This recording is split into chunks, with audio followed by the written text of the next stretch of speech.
Isinusulong ni Senador Erwin Tulfo ang pag-amyenda sa Oil Deregulation Law dahil sa krisis sa langis. Bukod sa kontrol ng gobyerno sa presyo, panukala rin ang mas mabigat na parusa laban sa hoarding. Ang detalye sa agenda report ni Dexter Ganibe ng Abante. Sumirit sa higit 100 pesos kada litro ang presyo ng petrolyo sa bansa sa kasagsagan ng giyera sa Iran noong Pebrero at Marso. Ngayon, naglalaro na sa 56.65 hanggang 85.88 pesos ang kada litro ng gasolina sa Quezon City. Nasa 55.24 hanggang 74.93 pesos naman ang kada litro ng diesel. Pero ayaw pakampante ng Senado dahil ang presyo ng langis sa Pilipinas ay nakadepende sa sitwasyon sa Strait of Hormuz. Kaya naman ang pag-amyenda sa Oil Deregulation Law ang isa sa mga kanilang tututukan.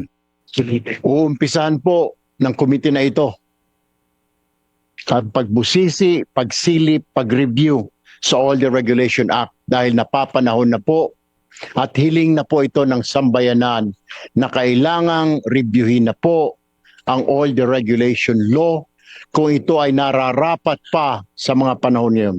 Sa inilatag ng Department of Energy ng mga panukalang amyenda, kabilang rito ang pagkakaroon ng sapat na supply reserve sa bansa na mangangahulugan ng pagtatayo ng malalaking pasilidad para maging imbakan, lumabas sa pagdinig na target ng United Arab Emirates at maging ang Japan na tumulong para sa pagpapatayo ng nasabing pasilidad. The last time I spoke with them, they were volunteering. As a matter of fact, even the president was informed about it, that they're volunteering to build us a facility where we can store our reserves. Whatever happened to that proposal? Mr. Chair, we're continuing the conversations, whether it's Aramco, who's the other company? Aramco and then the Saudi ADNOC. And even the Japanese, Mr. Chair, we're talking to them. There could be several parts of this project. I think one thing for sure, we need our own proper tanks also.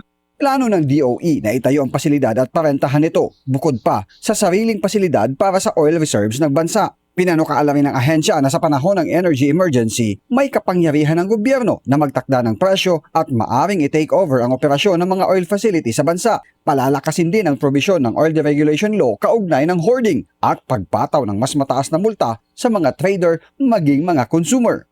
There will be a prima facie evidence of hoarding if there's an intentional withholding of petroleum products, including closure of bulk facilities without justifiable cause, posting of out-of-stock notices despite fuel availability, or the closure of retail outlet and or dispensing pump despite available stocks. Also, there would be a hoarding if there's unreasonable delay in the scheduled deliveries or in the release of petroleum products. Isasama rin sa anti-hoarding provision ng pagbibigay kapangyarihan sa DOE na pag-inspect sa mga pasilidad ng mga oil company. Naghayag naman ng pagsuporta ang mga oil player sa mga inilatag na amyenda sa batas. Para sa agenda, Dexter Ganibe, Abante. Manatiling nakatutok sa Bilyonaryo News Channel. Sumubaybay sa aming social media accounts at mag-subscribe sa aming YouTube channel para sa mga eksklusibong balita at storya.